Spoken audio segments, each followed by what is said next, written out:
Now what I want to do is show you something from 6.08, specifically the calculations. A lot of people who have turned in 6.08 have seem to be struggling with this calculation, so I want to show you how this works. So I've got the notes over here on the left. We have our equation for momentum. That's mass times velocity. Okay, so that's a pretty simple one. If you have the mass, which is in kilograms, and your velocity in meters per second, you'll just multiply those two numbers to find your momentum, right? But in a collision, momentum is always conserved. So the mass times the velocity for the objects in the collision is the same before and after. So if you look over here on the left, the equation is there from the notes. So I'm just going to write that down.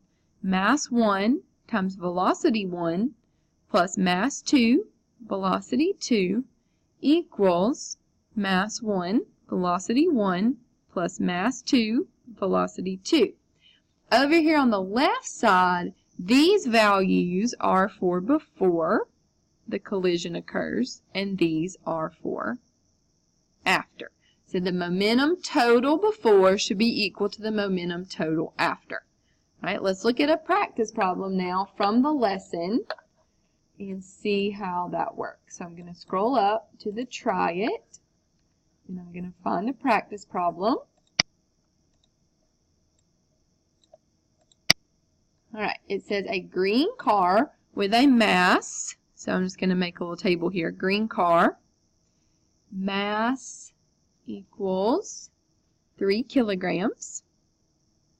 Now remember, the mass doesn't change. If the green car weighs or has a mass of 4 kilograms before, it's still going to have a mass of 3 kilograms after.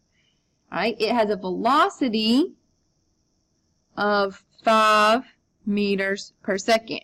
Now that velocity is before it has collided with anything. So I'm going to call that V1 for the green car. And then it collides with a blue car that has a mass of 2 kilograms. And the blue car is at rest. So the velocity 1 for the blue car is 0. Okay, that's what it means when something's at rest, the velocity is 0. After the elastic collision, the blue car's velocity is 6. So velocity 2 for the blue car is 6 meters per second. So my question is, what is the velocity of the green car, and has its direction changed? All right, so we're going to use this equation up here. Start with M1. That's going to be our green car. I'm going to call green car 1 and then blue car 2.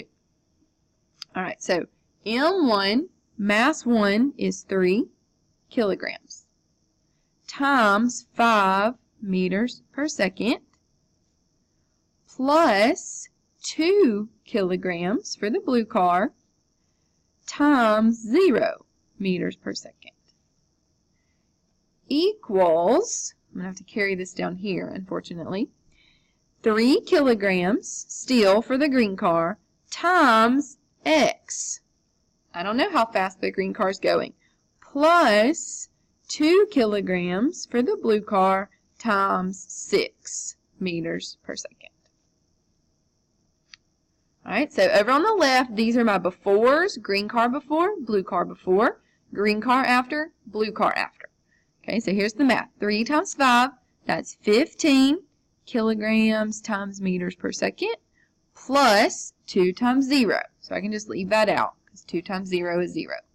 So that's plus 0 equals 3 kilograms times X. So 3 kilograms times X plus 2 times 6, so 12 kilograms times meters per second. These are just my units, okay? So don't let them throw you off in the math.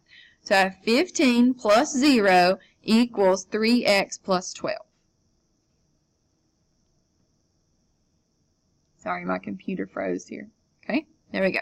So 15 plus 0 is just going to be 15 kilograms times meters per second equals 3 kilograms times x plus 12 kilograms times meters per second. I'm going to subtract 12 from both sides.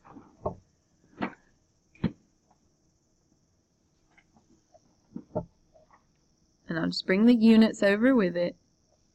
Minus 12.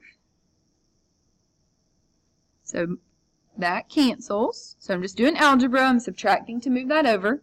So that's going to be 3. 15 minus 12 is 3, and the units just stay the same.